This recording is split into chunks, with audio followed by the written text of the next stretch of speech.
Selamat datang di Pustaka Bangsa Indonesia. Pada kesempatan kali ini, kita akan membahas jurnal yang berjudul Implementasi Prinsip Negara, Hukum dalam Penegakan Hak Asasi Manusia di Indonesia, karya Miftah Alfidiah.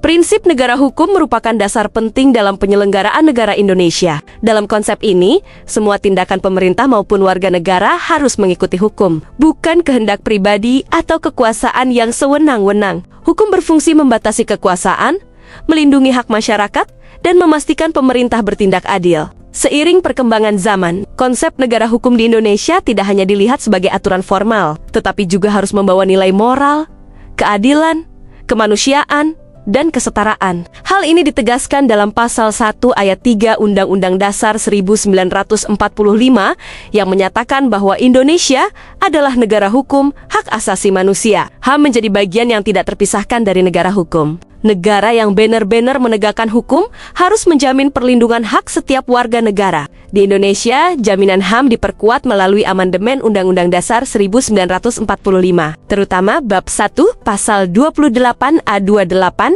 Jula, serta melalui Undang-Undang Nomor 39 Tahun 1999 tentang HAM.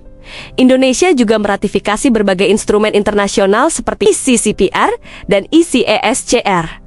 Meskipun kerangka hukumnya cukup lengkap, implementasi perlindungan HAM masih menghadapi banyak kendala. Secara teoritis, konsep negara hukum di Indonesia dipengaruhi oleh pemikiran ahli seperti A.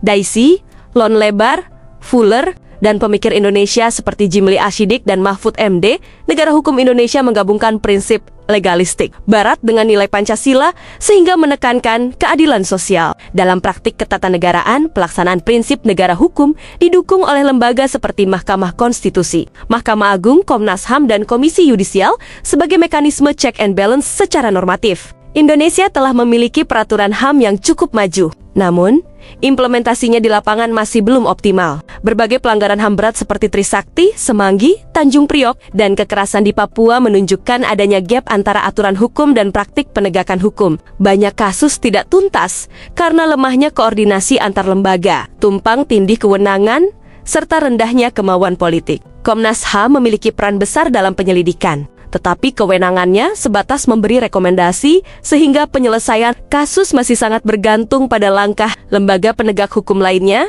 Penegakan HAM di Indonesia menghadapi hambatan struktural, kultural, dan politis. Hambatan struktural tampak dari independensi lembaga peradilan yang masih rentan intervensi. Hambatan kultural muncul dari rendahnya kesadaran hukum masyarakat dan masih kuatnya praktik KKN dalam peradilan. Hambatan politis terlihat dari intervensi kekuasaan terhadap proses hukum, terutama dalam kasus yang melibatkan aparat negara. Secara keseluruhan, Indonesia telah memiliki fondasi normatif yang kuat sebagai negara hukum, khususnya dalam hal perlindungan HAM. Segera kirimkan naskah terbaik Anda dan bergabunglah bersama kami di Pustaka Bangsa Indonesia. Jangan lupa share ke teman-temanmu.